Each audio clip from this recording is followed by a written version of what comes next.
has been met with protests, scuffles and a series of arrests. Anti-war demonstrators in Dublin attempted to break through police cordons.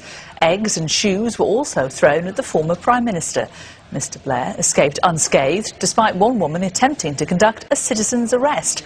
Well, Sky's David Blevins is in Dublin, and David, Tony Blair not getting quite as warm a welcome as he might have hoped from the Irish. Indeed so, Jane, and very different to the welcome most people receive here in Dublin.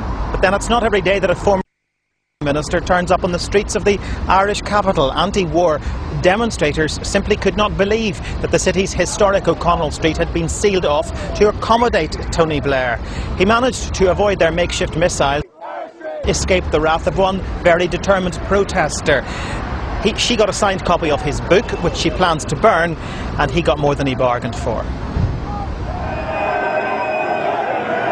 If he'd come to Ireland to shift the focus from war to peace, he failed.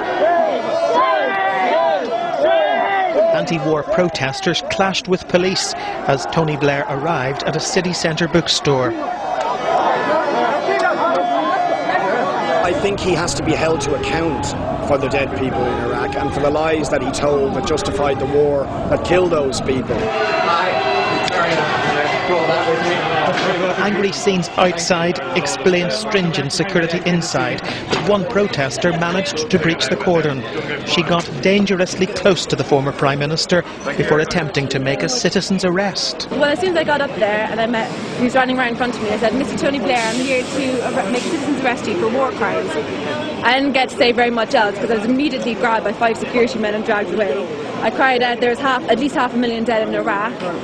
You broken the 4th Geneva Convention, that means you were a war criminal." And that was all I got to say to him. They wouldn't let me stop. I couldn't resist because there's 5 people there. You know?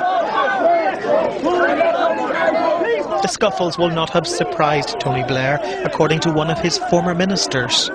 Of course I regret the fact that protesters are there today throwing eggs and missiles at him. It's very unfortunate, but I think Tony would also be the first person to say that he understands why they're there and he understands why they're protesting. He spent 90 minutes, much longer than expected, signing countless copies of his controversial memoirs.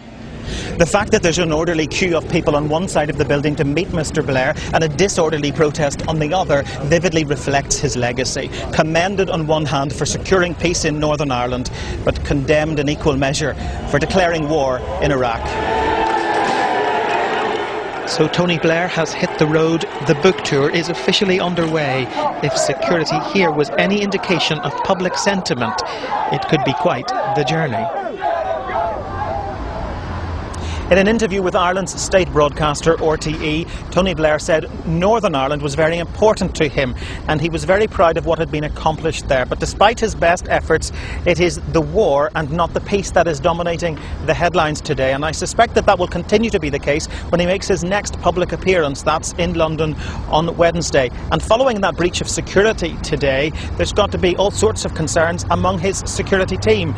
Katie O'Sullivan says she wasn't the only person to vent her frustration, and tonight, police in the Irish Republic have charged 4 men, 2 in their late teens and 2 in their mid-30s, with public order offences that are expected to appear in court later this month, Jane. David Blevins there on the banks of the Liffey. Thanks very much.